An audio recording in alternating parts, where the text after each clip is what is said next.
Hello, hello, hello. Good morning, good afternoon, good evening, depending on your time zone. Welcome to my channel. My name is Obanje Joseph. Today we're going to be talking about the David C. Rapoport waves of terrorism. David C. Rapoport waves of terrorism. So the first thing first is what is terrorism? You know, terrorism has been given, differentiated definitions and meanings according to authors.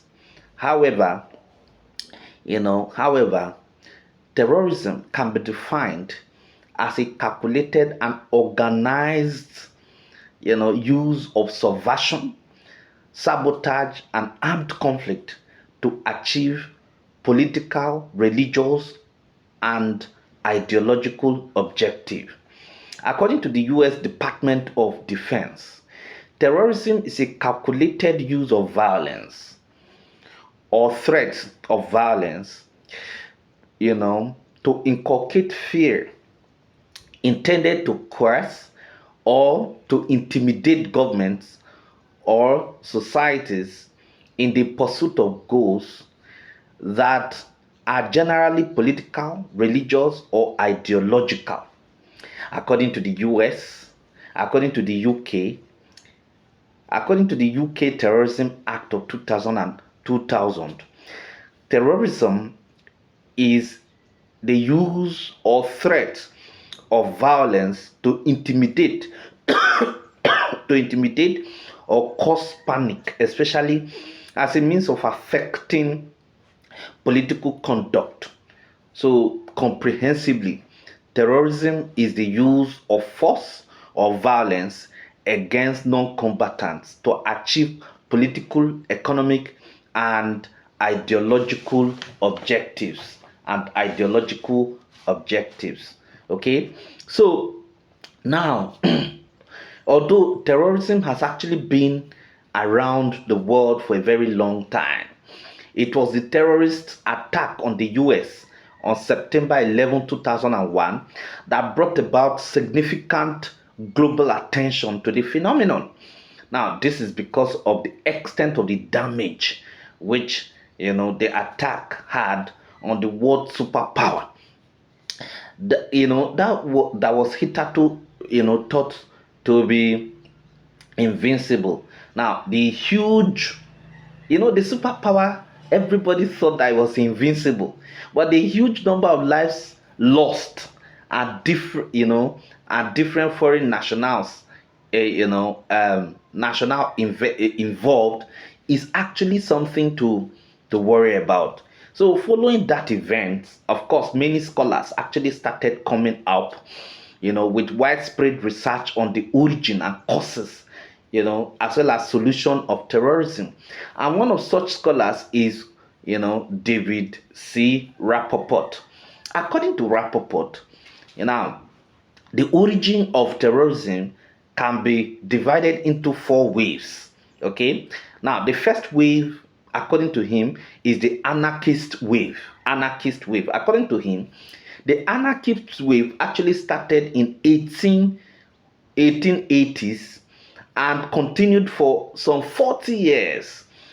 Now, according to him, the reason why this actually came up, or the factors that influenced its evolution were doctrine and technology. Doctrine because new and radical new radical doctrines and strategies started springing up, and more improved ones were being introduced from time to time. You know, now, so we also look at, okay, the transformation in communication and transportation patterns. According to him, technology has continued to shrink time and space.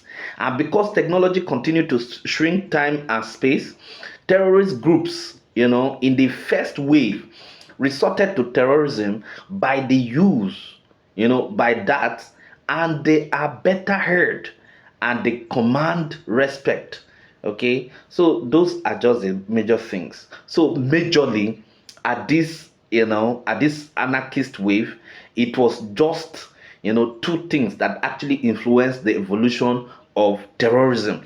And the two things are radical doctrine as well as technology. And when we're talking about radical doctrine, we're talking about, radical doctrine, and strategies that started springing up, and more improved, ones, that were being introduced from time to time in order to actually, pass their message across. Okay, and then the second thing which I talked about is, the transformation in communication, in telecommunication technology. So all of those things actually brought about the first wave. Then the second wave is called the anti-colonial wave. The anti-colonial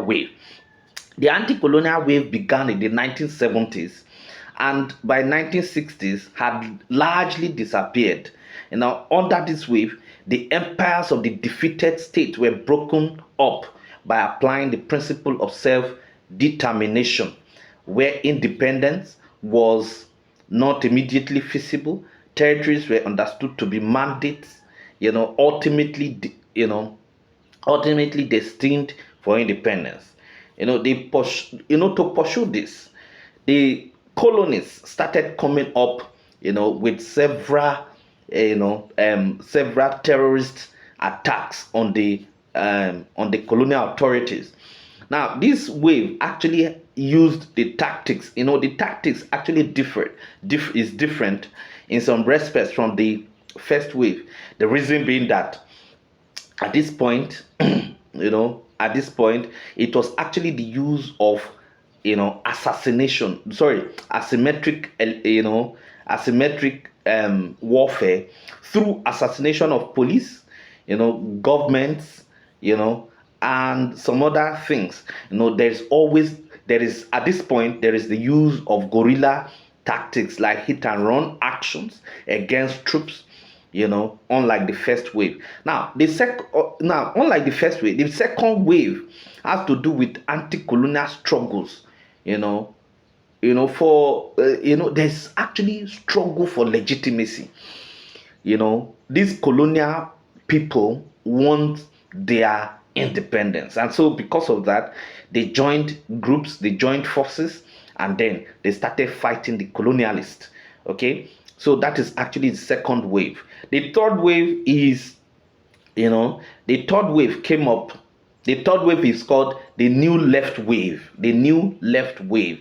Now, this wave came up in the late 1960s and dissipated largely in the 1990s, leaving a few groups still active. Okay. Now, don't forget that, at this point, technology has actually evolved, and because there is, the evolution, there's evolving of modern technology, there is actually the heightened use of technology in, by these terrorist organizations. Now, at this point, there is radicalism combined with nationalism. Now, the pattern reminds us of the first wave because, where the anarchists sometimes linked themselves to nationalism. Okay, so those are the things. Now, this wave, the tactics was actually the hijacking of airlines, and of course, hostage taking. Okay, and of course, we have various other things like, kidnapping and all of that.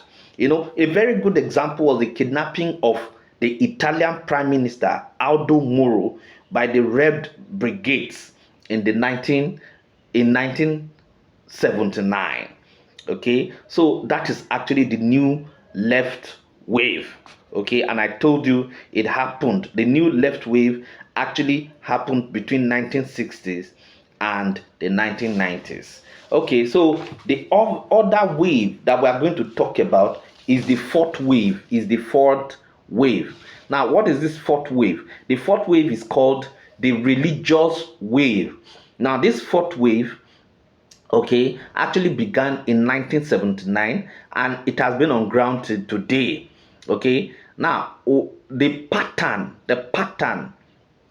okay, the pattern and the procedures actually were not okay, or are not significantly different, because there is actually the use of religious ideology, there's a use of technology, there's a use of radicalism, and all of that. So it is not actually very much significantly different from what happened from the first, the second, and the third wave.